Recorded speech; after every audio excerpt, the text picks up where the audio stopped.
Hello guys, welcome to the second Muppet podcast, again with Liam Richardson and Harry Shepherd, and today we're discussing another topic about Ollie. He's at the wheel permanently now, he's got insurance covered, he's no longer that provisional licence, he's got it full time for around 3 years, and I just want to see what you guys' opinions on it. So Liam, I'm guessing you're disagreeing? I found the timing a bit strange. I waited till the end of the season personally. I mean, certainly when you look at United now, they've lost 3 of the last 4 games. They're in 6th. They've got Barca coming up in Europe, and you know, I'm not ruling them out of that. We've seen already this season how they love a shithouse win in Europe.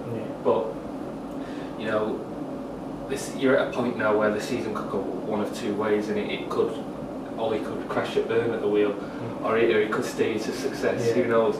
But I'd have waited till the end of the season and seen what happens, because you could end up going out in the quarterfinals and finishing 6th. And then where do you go from there? Harry, what do you say? I think, in fairness, people seem to look too much into the stats of Ollie's losses. Like, yeah, okay, we've lost 3 of the last 4, and we lost obviously against PSG earlier on in February. But what you got to think is, who were they against? What were the circumstances? So twice against Wolves away, and we know exactly what Wolves can do to top 6 teams this season, as they've proved. You know, we're not the only ones who have struggled against them. Arsenal away, which is a tough fixture anyway to anyone, but the fact that they had, you know, a pop shot from outside the area that on another day De Gea might have saved, and a penalty, you know, and United could have been home and dry by an hour gone. You know, we just missed a lot of chances. Leno was fantastic, and obviously, like I said, the PSG game, which we then turned around in the reverse leg, so it was kind of void in that sense. And to be fair, I'd give my right arm for where we are now, considering we're on 28 points in December, which is just unprecedented for United. It's the worst starting point, like since the Premier League began. I don't know, but yeah, and the fact that we're now on the cusp of potentially getting Champions League football when it looked like there was no hope at all. I still think he's got a chance. You know, no great manager becomes a great manager without experience. You know, everyone's got to start somewhere. So, and the way people could argue, he wasn't great at Cardiff, but Cardiff is a completely different kettle of fish to United, isn't it? You've got the quality, and what I've heard is he could potentially be getting 250 million. Now, if he can have control of that, I think we might be okay. We might be able to get in some good players. Yeah, people can make the argument that if it was a different manager, they could get in better players potentially. Player power.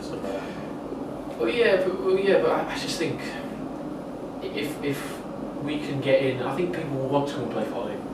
I know he's not a Guardiola, he's not a Allegri or a Klopp or whatever, but I still believe that Ollie can have some power because he's got a lot of history with the club.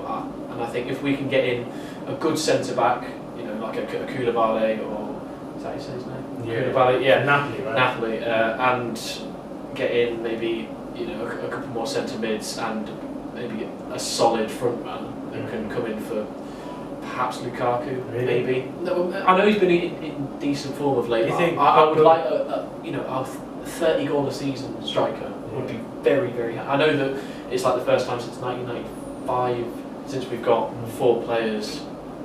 And that's another stat as well. You know, there's 4 players getting double figures. He scores a lot of goals in over 20 years. So I think the fact that he's come in and done that is remarkable, really. So I can only see good things from him. And what would you say? I think to counter that, I'd say in terms of the transfer market, it would be a lot harder to sign that top bracket of players if you don't finish in the top 4, if you don't end up with Champions League football. Obviously, easier than, for instance, if Tottenham didn't, because you are United, you've got a lot of financial backing and you've got a lot of history. Commercially successful. But I just think making the appointment right now, I'm not necessarily saying it's the wrong decision, but I think it's the wrong time to make that decision. I think it's somewhat short-sighted and based on sentimentality, because I think a lot of what United can do over the summer and moving forward hinges on what happens in the last 6 league games and in the Champions League. Do you think the United job's almost like the plague or anything, like because there's rumours that they called out all the candidates and a lot of them turned it down? But do you think there's something like that, or do you think they just gave it to Ollie because they think he's going to be successful? You've got to stop looking for another Sir Alex Ferguson, because there isn't going to be another Sir Alex Ferguson. That era has gone, and now you're competing against a machine in Manchester City. Liverpool were as good as I've ever seen them. Arsenal under Emery have improved a lot. Leave out Chelsea and Tottenham for the time being, but it's a lot more competitive than it probably ever was under Sir Alex. That's why, because any manager's going to find it hard. Do you think Paul Pogba, because he's always been a question mark, do you think he will stay under Oli, or do you think there's fear that he might leave? Because he's come out with comments about Real Madrid, and Zidane, a fellow Frenchman, you never know. I was about to say that, but sometimes obviously you know what players are like with ploys to get their agents on the phone for doubling their money and shit like that. I'm not a fan of that, but it's the modern game, I'm afraid, as it is.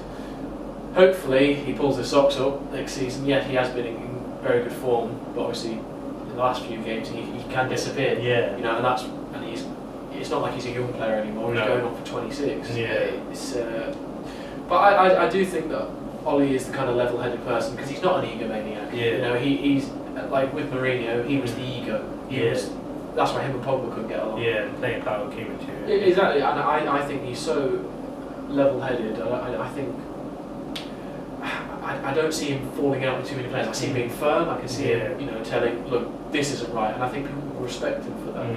And I think, even if we don't make Champions League, keep him for next season, because I think we can get it next season with him. When we build, the fact that we've made such a good run, picking up 33 points, I believe, in this half of the season so far, it's fantastic. Really, I can't really fault what he's done. Do you think, because a lot of people are looking at the Wolves game, there's like a split?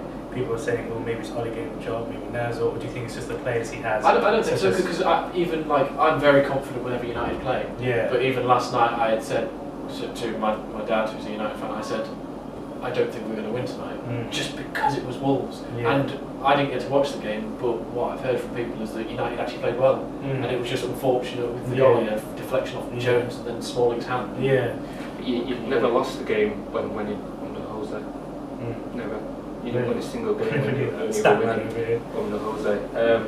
I don't know, and I looked at the, you were very poor on Saturday against Watford, got the win, but I just think, like I say, I think you're at a crossroads where it could go either way. You could be reverting back to the norm before Ole, or it could just be a blip. You're quite right, but why make that decision and give him that permanent job at that point? Why not find out which one it is first? I think maybe just with timing of it was probably just because the elongated break of international was happening. I think that was just because it seemed at that point it was sort of a good opportunity just to sort of have a bit of certainty before the end of the season, moving into the summer. So just let fans that know that he's in charge of everything. We have faith in him, which I stand by. I think results, yes, they haven't gone our way recently, but not every. Manchester City, for goodness sake, they went through. Didn't they lose 3 out of their 4 games in the middle of the season? I think they beat Newcastle. They lost to Newcastle. They lost against Newcastle, Leicester, Palace. They went through a blip, and Guardiola picked them straight back up.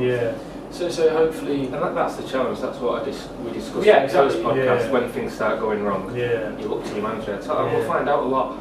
Do you think it's Solskjaer running the club really, or do you feel like maybe Ferguson and Phelan still pulling the strings a little bit? There's this new job as well coming into United, director of football. Van der Sar, I think, might be coming into that. I'm not sure.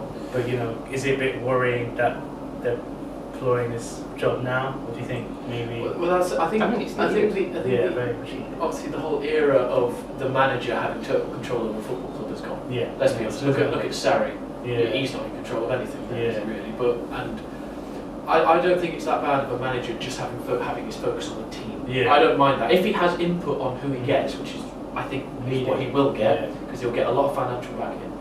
I think I'm quite happy with that. And if he's getting advice from Fergie, if you've got that knowledge to tap into, you're going to tap into it. And I think it was like I said in the last podcast, it was a mature move by him to get Phelan in as well to help him out. He's still a young manager. He's going to learn his trade. He's had, for goodness sake, we're judging him after 4 months in charge. I think that the fact that this is a debate shows how well he's done. So I wasn't expecting miracles, and At the minute we're in the quarterfinals, we're pushing for Champions League. Yeah. At the minute, I think he's deserving of it. Okay, the last question I want to leave you guys with, I want to hear both of your opinions. It's a 3-year contract he's got. Do you see him not seeing that out? Do you see him over exceeding that, or do you think 3 years is too much time to give him? Yeah. I think 3 years is pretty much the standard for giving a manager a new contract. I think very rarely do managers see out those contracts. Yeah. As a Chelsea fan, you know. Yeah. So I would be surprised, but I wouldn't rule it out based on what he's done so far. Yeah. But again, I would be surprised if he stayed for full 3 years.